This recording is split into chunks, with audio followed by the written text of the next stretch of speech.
I love classic literature and I'm also very much a mood reader, so today I thought I'd recommend 5 different classics that I enjoy based off of how you're feeling.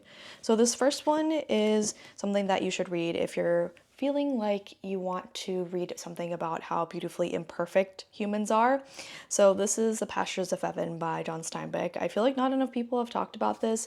It's actually one of my favorites by him. This is about 12 different interconnected stories of people who come and go into this place called the Pastures of Heaven. And like the name might suggest, it's a very beautiful town in the California Valley and it has this beautiful landscape. So many people are coming here to start over, to start a new life, and they're going into it very exciting and hopeful. So John Steinbeck does a great job, not only in this novel, but across a lot of his novels, kind of painting a beautiful picture. And there's so much imagery when it comes to how he depicts the California, Salinas Valley, and that's actually based off of where he grew up in California.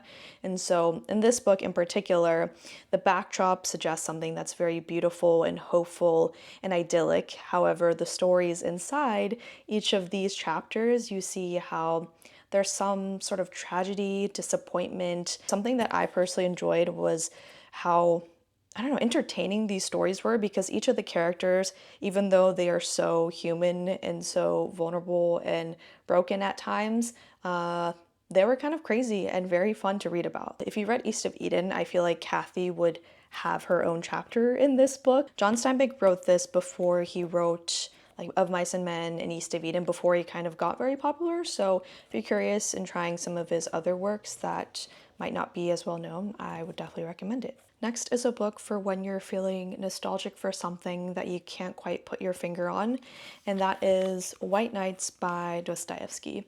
So I feel like I've seen this floating around a lot on social media and book talk as something that's very romantic, a very romantic story about longing and yearning.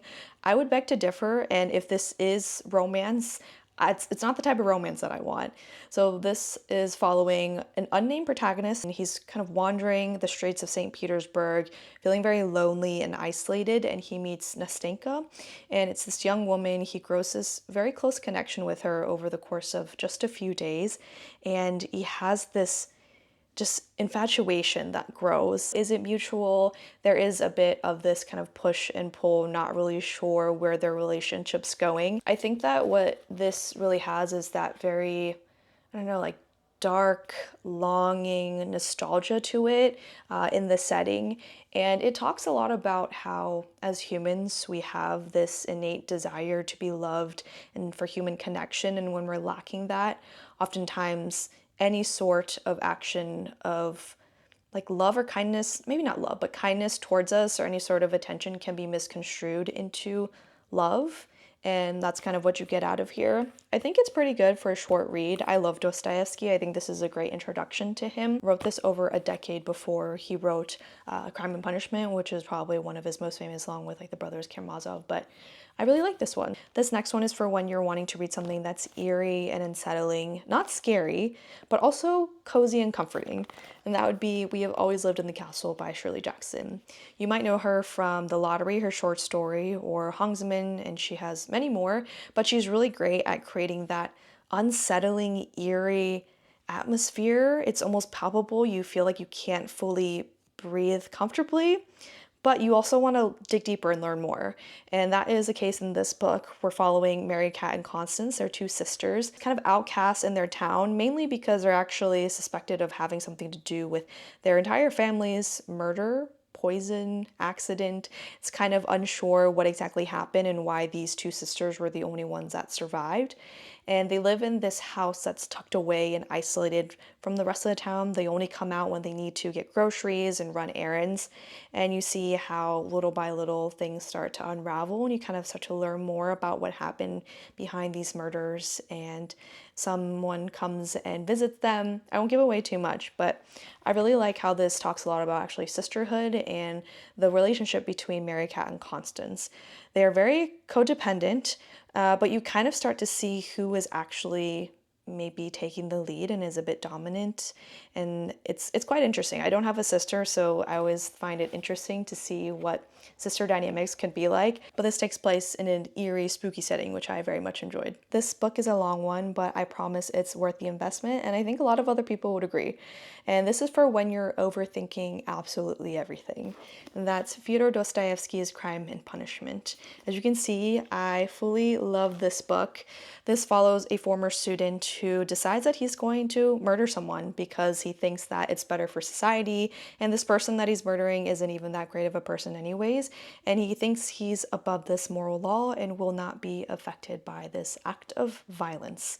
And you quickly see that that's obviously not the case, but you see this from his perspective, and it's this psychological spiral, and he is completely falling apart. He's starting to have hallucinations, he's not able to think properly, he's sweating, his heart is palpitating, and you're right there with him. He's overthinking every single decision he's making. He's wondering, do people know that I did it? Do people not know? Should I confess? Should I not confess? And he's having this guilt that's overtaking him, not only mentally, emotionally, physically, in all ways. And it is quite stressful at times, but I think in such a fun and engaging way. And if you're someone who really gravitates towards psychological novels, I would highly recommend this one because Fyodor Dostoevsky is a master at that. He actually wrote this after he went to a Siberian labor camp for 4 years, experienced such traumatic conditions, but it was transformative for him. So actually during that time, he only had the New Testament with him. That was the only thing he could read. And so as he was reading that during his 4 years and his troubling times, he actually had this transformation. You kind of see parallels between Dostoevsky's own life and Raskolnikov in this novel. So that's really interesting. And I think that you should definitely try this because even though it can be quite stressful at times, I think it is 100% worth it. This last book I unfortunately don't have the physical copy of because I lent it to my friend. That's how much I loved it and I want everyone to read it. And this is something you should read if you're looking for something that's about obsession and also just feels like a very intense chess match. And that is Chess Story by Stefan Zweig. Hopefully I pronounced that right. People have told me I haven't, and I'm very sorry. If I still said it wrong, please let me know. But it follows a group of passengers making their way from New York all the way to Buenos Aires. And aboard that ship is someone who is a world-class chess champion. He's quite young, a bit arrogant, and he's recognized by some of the passengers, so he's challenged to a chess game, and he decides to entertain these passengers, and he comes across this person named Dr. B, and he ends up being pretty good at chess, and he's quite surprised, so he challenges him to another game, and you kind of start to learn the backstory of Dr. B, and there's actually quite a lot of trauma that's associated with his chess skills and his obsession with chess. I think it's interesting to see how it slowly grows over time, not out of his own desire and want, but out of necessity and survival. I won't get too much into it, but it was such a captivating story. I couldn't stop reading it, and I think it's something that you could actually read in one sitting or maybe a day. It's quite short. Stefan Zweig, actually, I think this was his last novel before he passed away, or I think he actually took his own life in 1942, I believe, after he fled Nazi-occupied Europe. So that is really interesting. I actually have been reading some more by him. I read Confusion recently, and I might have to pick up Beware of Pity or The Post Office Girl. I know those are two of his really famous pieces of work. So really like it. If you love obsession, isolation, and chess, I think you'd really enjoy it. So those are all my book recommendations. Hopefully you find something that caters to you and how you're feeling. I definitely want to make more of these talking videos, just talking about books. So let me know if you have any other videos that you'd like to see.